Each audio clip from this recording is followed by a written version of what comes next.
Let's talk about this next story, which is let's watch this video and then we'll explain what it actually is. As these exclusive pictures given to the BBC show, it was a Muslim ceremony at the request of his friends and family. Daniel Sandford, BBC News. So that's Daniel Sandford there at the BBC reporting In an on ironic twist, Abdul Ezedi, who was the guy involved in that horrific attack with alkaline thrown in this woman's face while she was with a small child. And children, I think, plural, more than one. And his body was later found in the Thames. But the interesting thing about this video... BBC show, it was a Muslim ceremony. It was a Muslim ceremony. There you are. You hear it on the BBC, clear as day. It was a Muslim ceremony. There we are. We have the photograph there. Muslim ceremony. Why then, Chloe, proffer me this. Why would a man who came to Britain, was rejected for his asylum application on several occasions, eventually found a judge who was sympathetic to his plight, in which this man said, "Oh, I've converted to Christianity. I'm a Christian through and through. There is nothing I would not do in the name of Christ." And this judge says, "Oh, very well." And the priest that got him into the church, converted him into the church, said, "Yes, he is a Christian through and through." It's not like they're desperate to get bums on pews, is it?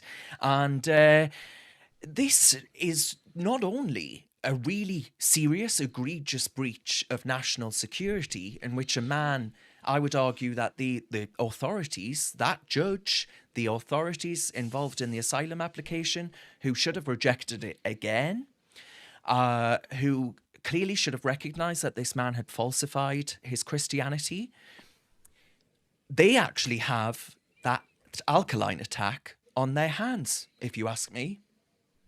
Absolutely. This really makes my blood boil, and this should be absolutely scandalous for the Home Office, because Abdul Ezedi was, after being convicted as a sex offender, then went through this Christianity conversion. But when he went to the interview at the Home Office to prove his Christianity, he actually couldn't answer even basic questions about the faith. I think he thought Jesus was called Jacob or something like that. He didn't even know the basics. It was clear as day to anyone with a brain interviewing him that this man had not genuinely converted to Christianity.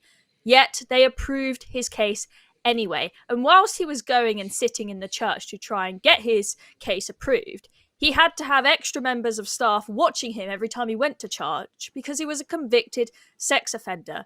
The Home Office let this man stay in the country.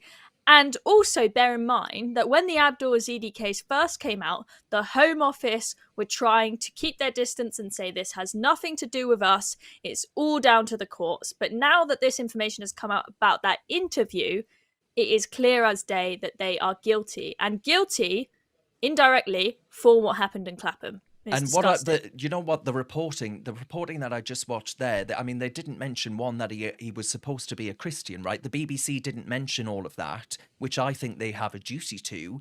But also, I think something that needs to be mentioned, the BBC, when he was on the run, when this guy went on the run after doing what he'd done, they were saying, "Oh, a man from Newcastle is suspected of an alkaline attack." He's not from bloody Newcastle. Get a grip. I don't think Abdul's a Geordie. I don't think he's going to St James's Park anytime soon.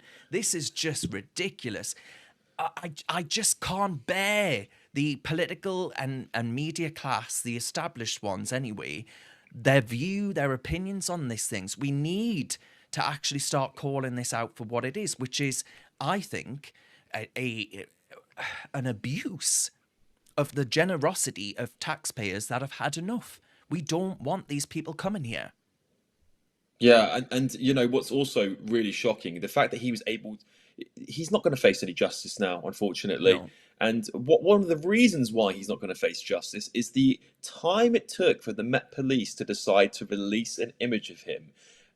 It's quite unprecedented for them to take, I think it was 2 days So it was a ridiculously long time that there was no photo circulated of a man who'd walked down the streets of London. I mean, the police will hunt you down if you don't pay your bills, or you miss a BBC license fee.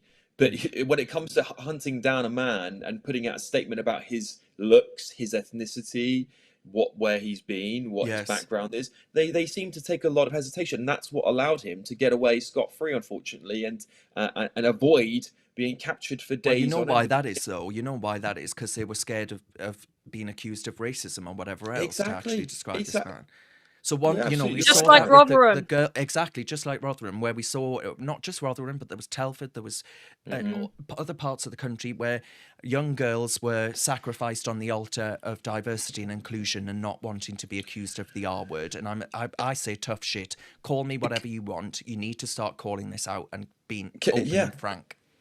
Can I And just this add is to why that? Because diversity and inclusion is so dangerous, and it's not nice. They think that it's this nice, cushy thing, and we're all just being picky, saying, "Oh, we don't want to use your pronouns and go along with this woke agenda." But it clearly is very damaging.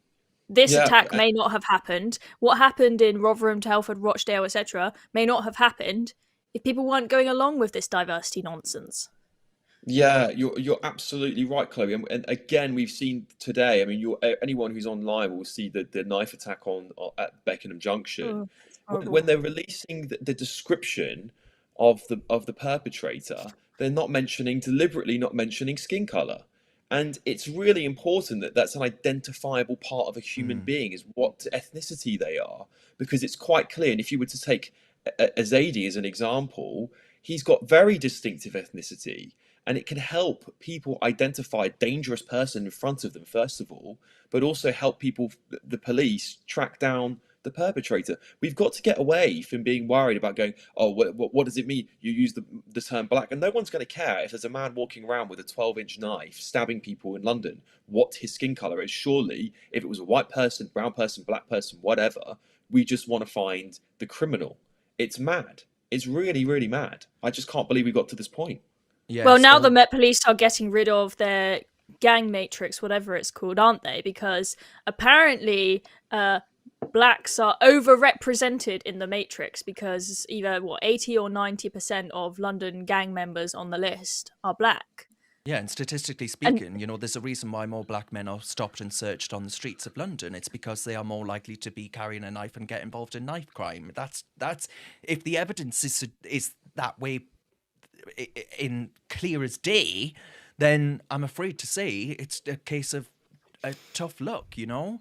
Well, I mean, the Always- left would like to think it's just institutional racism, but I tell you what, I live in It's London, not. and I haven't seen one white gang, but every day I see I see I don't gangs think there's going such a around thing and as they are institutional racism. I think that's a BLM grift. Always I know. Pooh has commented saying, if Chemical Abdul is a Christian, I'm a freaking Martian. Which Yeah. is amusing. On the institutional racism thing, Lee Anderson, I don't know if you guys have seen it, but Lee Anderson was on a committee and I think it was the firefighting service. Chloe black. did This a was a video on brilliant clip. I did a video, yeah. Yes. I On the think maybe Reason this is channel, why go I watch saw it, guys. Chloe, why don't you tell us what happened? So Lee went to this Home Affairs meeting, and there was a woman there who is the chair of I think it's the Wiltshire Fire and Rescue Service. And there was a report done on this fire and rescue service saying that it is institutionally racist. And she looked at the report and said, yes, I absolutely agree.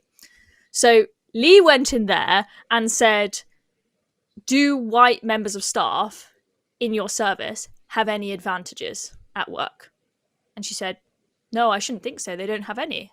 And he says, right, well, how can you be institutionally racist then? And she just mumbles and goes, I'll have to get back to you on that.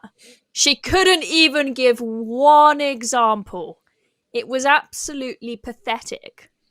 Have you got what it takes to be a reasoned presenter? Well, send us a short clip of yourself to join@reasoned.uk and we might be seeing you on this very channel very soon indeed.